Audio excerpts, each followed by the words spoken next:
Greetings, family. This is Brother Ron. You are listening to and watching We All Be News, News Free Dixie for the 21st century. Can you dig it? Greetings, family. Grand Rising on a spectacular, marvelous Monday. It's pre-selection eve. Hope everybody's doing well, fine and dandy on this Monday. A fun day. I just want to talk about, it's been a very interesting year. It's like this year has been so long and short at the same time. It's hard to believe that we are in the early days of November. Do you remember that it was September a couple of months back? That's how fast everything's going. November surprise. 2024 is reminding me of 2016. That was also a very important, pivotal selection year. And we lost a lot of iconic people. Prince, Muhammad Ali, David Bowie, George Michael, Fidel Castro, a lot of icons and iconoclasts passed away. Maurice White of Earth, Wind, and Fire fame, the architect of Earth, Wind, and Fire, a fellow Memphite like myself. And, man, this year is crazy. It was Louis Gossett, Bill Cobb, James Earl Jones, Quincy Jones, we just lost Sunday night. And I want to talk about ancestor Quincy Jones. Let's talk about Quincy Jones. This is his middle name, Delight. Look it up. Take a look. It's all online. Quincy Jones, it was something like what Duke Ellington would say, beyond category. He was a very gifted artist, one of the most important musician and creative music geniuses of all time, no doubt about it. He helped provide the soundtrack for my childhood and so many other people. He did it all, man. He was one of the first black executives in the music biz, vice president of Mercury Records back in the day. And also he composed music and stuff, arrangements for people like Frank Sinatra, Count Basie, some of my favorite albums of all time, especially the Michael Jackson albums he did, Off the Wall, classic, Thriller, arguably the greatest album, best-selling album of all time, arguably the greatest album of any genre. And I love Off the Wall as well, but also Mr. We Are the World. We are the future. I mean, the man also discovered Tevin Campbell. He did a lot of stuff, man. A lot of people been influenced, impacted by this man. He founded Vibe magazine. You got that vibe. You know, one of his daughters dated Tupac Amaru Shakur. They could have possibly been his son-in-law. Has something else going on, as well as all in the family, baby. So with that said, shout out to Quincy Delight Jones. He did what the Sanford and Son soundtrack. Y'all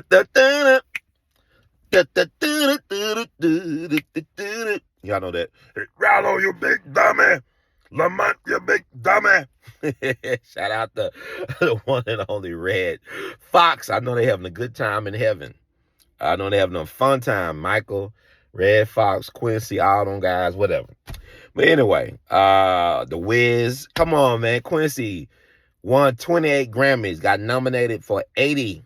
He won 28 Grammys out of 80. He got more Oscar nominations. He's tied with the most Oscar nominations by African American, with 7. He got more Oscar nominations than Denzel, than Jamie Foxx, Morgan Freeman, you name it. Sidney Poitier, Mr. Tips. I'm just getting all to it. But Quincy Jones is an interesting character. What's interesting about Quincy is the timing of his exit. He knew how to make the scene. He knew when to leave the scene. Understand, and understand what I'm saying. He knew how to make the scene. He knew how to leave the scene. You right? Reason why I say that is because I remember back in 2018, he did this interview where he was what do you call it, a chatty patty. What do you call it, a chatty patty? Spoke a lot. He was made for this era. Quincy spilled the tea all over the carpet that just got clean. He talked about how Marlon Brando and Richard Pryor got it on and all that stuff. Am I saying, was Three's Company? If you talking about Richard and Marlon, Quincy, what was you doing? You doing pics like, what were you doing, man? He did the Austin Powers song, right? Dun, dun, dun, dun, dun, do, do, do, do, do, do, do, do, do, do. He just had that laying around somewhere. That's how brilliant he is.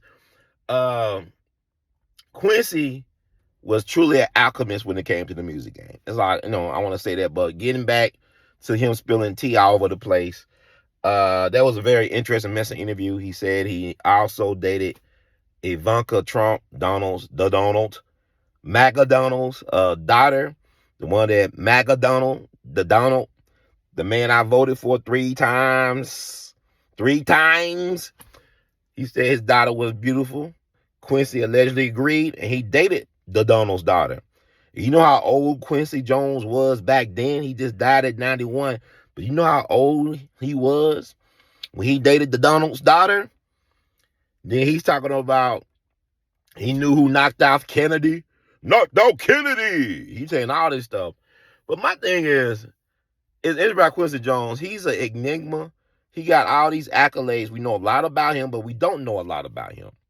Like, I don't really know how old he was when he passed on. There's a question mark. What year was he really born? The reason why I said that, he said a lot of interesting things in that interview alone. Like, for example, he said that Malcolm X, Detroit Red, sold him some weed or smoke weed every day.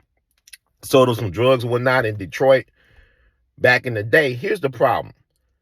In the timeline that Quincy said, that Malcolm or Detroit Red at the time sold him any drugs, like some of that weed, that hydro, he had to be in prison up in Massachusetts. The timeline is not adding up. There's new mathing. The math ain't mathing. I don't believe Quincy met that Detroit Red. He might have met a Detroit Red in Detroit, but it was not the Detroit Red that was known as Malcolm Little that he met. Now, I will give him that. But Malcolm X at that time, when he was Malcolm Little, Detroit Red, was in prison still, I believe, when he said because Quincy allegedly, Quincy met Ray Charles when he was 14, and Ray Charles was 16, and met up in Seattle, Washington. Quincy was born in Chicago. I think he left for the Pacific Northwest when he was about around 10 years old. His mother was a brilliant woman, very, very intelligent, but she had a nervous breakdown, similar to Malcolm's mom, who was brilliant and had a nervous breakdown. She got committed to the insane asylum, and she passed on in 99, but I believe that Quincy had a fear of his mom, even as a grown man, for whatever reason. And a lot of people would speculate maybe that's why he just dealt with other women outside of black women. As far as we know, he got mixed race children, but maybe because of his issues he had mommy issues. That's why he didn't want to deal with black women. That's another story. I'm not going to talk about this today. I'm just putting stuff out there. But that 2018 interview was very interesting. Because, you look at YouTube, Snitch 2, Fed Book, Snitch Book. Everybody just dry snitching on themselves right now. And Quincy was no different. Like, he talked about Hillary Clinton. He talked about Sam Giancana and all this stuff. Because what people don't know, Quincy folks, they talk about, they did a genealogy thing for Quincy. I think Alex Haley did something with him back in the day. Then did some other genealogy, DNA stuff. He's related to some interesting people. He's related to Sidney Lanier, a son of the Confederacy, a renowned poet who was Confederate, who was part of the Confederate, fight in the Civil War, the war between the states. He's also related to George Washington. He's in the George Washington family. There's a lot of black folks named Washington and Jefferson and Jackson. Do the math. Connect the dots. La, la, la, la. With that said, I'm just trying to bring some, humor, levity, whatever. But what's interesting about Quincy, he also talked about his Chi-Town roots. He would brag about, coming from gangsters and stuff like that. Matter of fact, I will vouch And it's hard. They don't make connections all the time when you read stuff. But I believe that he was related to the Jones brothers, who was from Vicksburg, Mississippi. They moved to Chicago. They were the sons of a preacher man who passed on.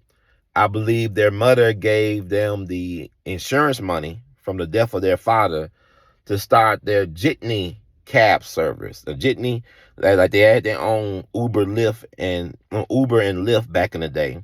But it was like a black-owned taxi service, jitney. August Wilson did a play about jitney cabs, I believe. If not mistaken, look it up. Take a look, it's all online, right?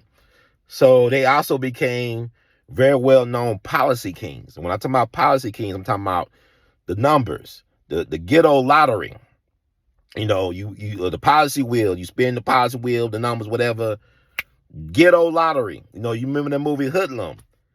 Historical fiction, right? Lawrence Fishburne playing Bumpy Johnson, the great Cicely Tyson playing Madam St. Clair. We talking about that type of stuff. So anyway, the Jones brothers were multimillionaires in Chicago. They were gangsters.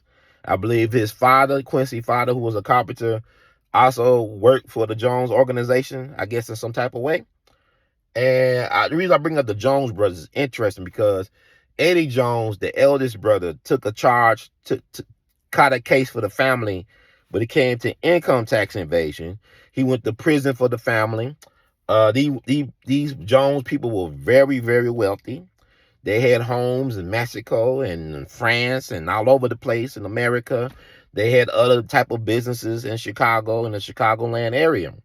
So Eddie Jones, being a good son, being the eldest, being the big brother, took the charge for the family, did some time in prison.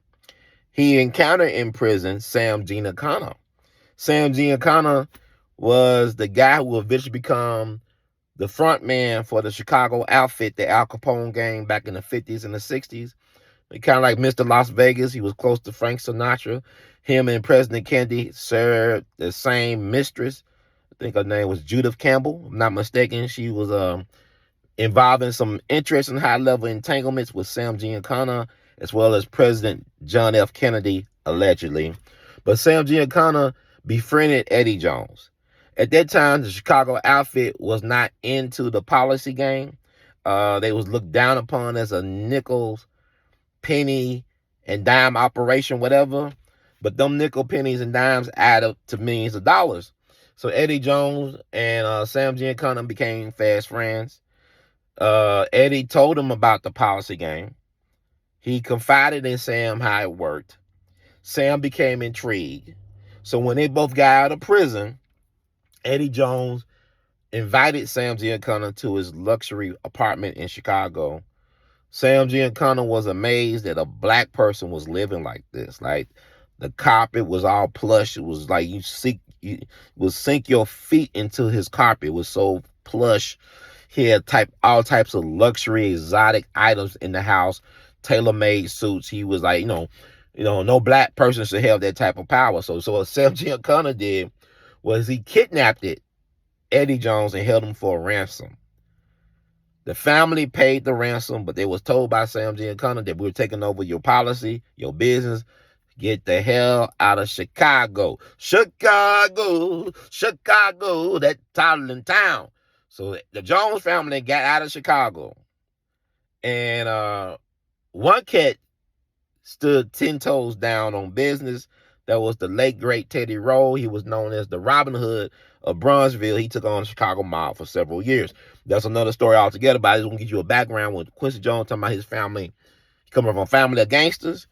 That's probably what he's talking about, the Jones brothers, who got ran out of Chicago, who ran Chicago for the policy. They were the policy kings, multimillionaires, but they was ran out by the Chicago mob, the Al Capone gang. So by Sam Giancana. So it's interesting, he brought him up in conversation in an interview back in 2018. He also talked about scary Hillary Clinton, who's also from the Chicagoland area as well. And getting back to Quincy Jones. And I saw an AP story that came out when he passed on, and it said it didn't mention anything about his collaboration with Michael Jackson. It talked about Ray Charles I know it talked about Lionel Hampton, I believe. I know it definitely talked about Count Basie, Frank Sinatra, and the We Are the World, but it did not mention any collaborations with Michael Jackson, which is a shame because that's some of the best work ever done in recorded music history. Like, I love Thriller, I love Off the Wall, it's off the charts, it's truly beyond category. But Quincy, the timing of his death is interesting as well because he did a Hugh Hefner, y'all. He did a Hugh Hefner. He know when to show up, when to make the scene. Then he know when it's time to leave.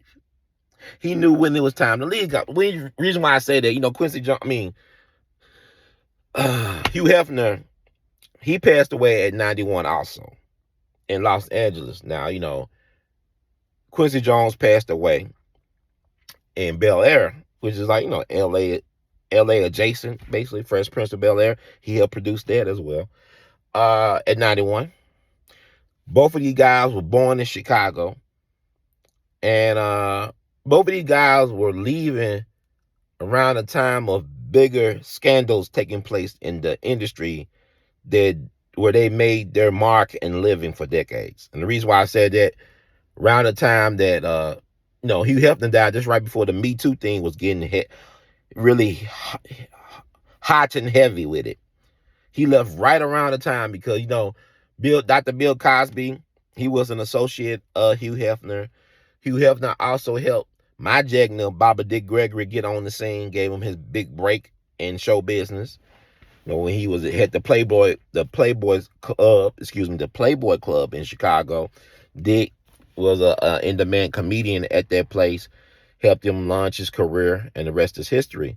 So he had ties to Dick Gregory as well as Dr. Bill Cosby, who was catching charges left and right from the Gloria Allred Army.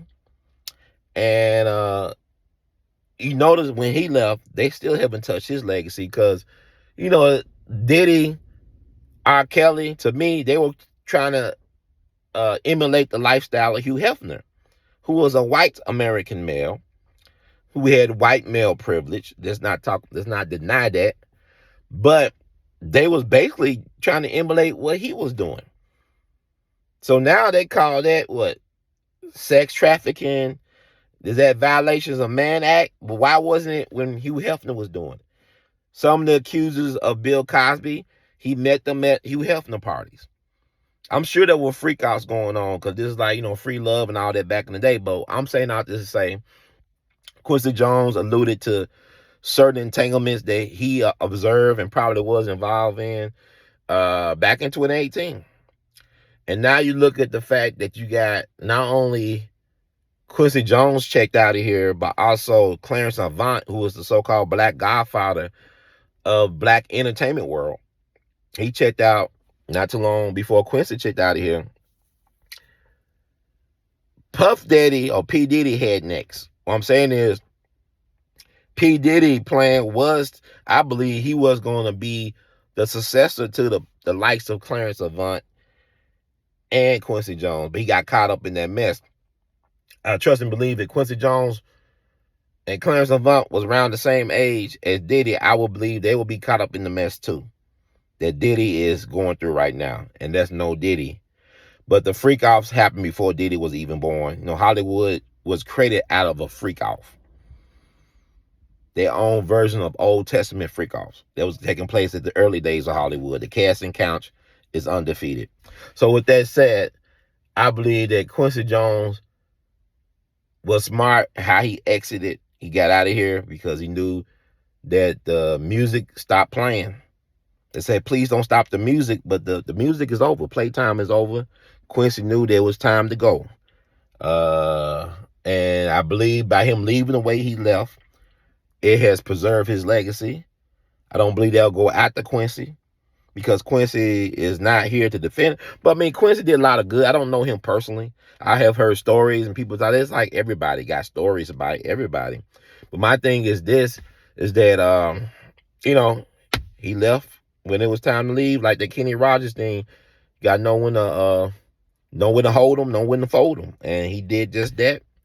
And, I believe everybody has a balance between dark and light. And I think he did a lot of good and greatness for the world. Now, it's other things. People got other stories, but I believe you got to balance things out. This is why I did this quickie of a observation of my thoughts or reflections on about Quincy. Was it Quincy Delight Jones? It was a delight to have him be a part of the soundtrack of my life growing up. And I wish him, you know, eternal joy, I guess. I don't know the man personally. I wish I would have met him because I knew that he was a big time Jimmy Lunsford super fan growing up. He loved him some Jimmy Lunsford, and it would have been awesome just to meet him and talk about his love of Jimmy Lunsford. And it was interesting, like, he died the day after I concluded our annual Jimmy Lunsford Jamboree Festival, and I spoke of Quincy Jones throughout the week. It's interesting, man. God be knowing. But yeah, I wish I would have had a conversation with him about Jimmy Lunsford, but it is what it is. And that's why it's important that we document our history. Quincy Jones faced he faced death many times. He had a personal relationship with death. He had 2 brain surgeries. He had aneurysms that happened. He had an aneurysm that he was advised after the surgery do not play the trumpet anymore, because if you play the trumpet again, it would loosen the clip on the vein, whatever, to keep it from bleeding out, and he would die. And he went against the doctor's advice one time. He almost died, and that was the last time he went against doctor's advice. But thank you for your contribution to the culture. And I will say that, our lives are very complex. People can find out things about me and say, Brother Ron, I know he did this, but this other stuff right here. But with that said, live your life. I really do believe if you do the work that God sent you here to do, you will be blessed in ways beyond your comprehension and inner, under, and overstanding. So continue to be outstanding. Live your truth. Don't be afraid. But I believe that Quincy knew it was time to go. The gig was up. He got the hell on down the yellow brick road, man. I ain't mad at you. But thank you for all the memories and the good times, and for showing what could be done when one believes in themselves. Now, I saw my Ray Charles. He said that Ray Charles got him hooked on heroin, but he was able to quit within 5 months. Ray introduced him to the drug, but then he was able to quit it like that. And think about all the people we lost before that time. And Quincy was able to make the most of his time, and all those 91 years was not wasted. So thank you, sir. God bless your family and your legacy. Y'all be chill, be cool, be real, because this is Brother Ron. We all be in it to win it. And know, in the words of Duke Ellington, we love you madly. And also know, from the words of Brother Ron, keep on producing and pushing. And support we all be. We need y'all support, because our narrative matters. But help feed the feeder as I feed you all, because I believe in giving and receiving. All right. God bless you all. Peace and one love all the time. And one more thing, folks, I can't make this up, right? Quincy Jones was most deaf into astrology, according to a lot of sources. I mentioned Hugh Hefner, Clarence Avant, and Quincy Jones. And look up life path number. And I'm going to put this out for y'all to think about. Hugh Hefner life path number is 4. Clarence Avant's life path number is 5. And Quincy Delight Jones Jr. life path number is 6. Look that stuff up. I can't make this stuff up. But those are really were the gatekeepers of a dying institution. It was like Cat Williams said, everything shall be revealed in 2024. See how it works. One love.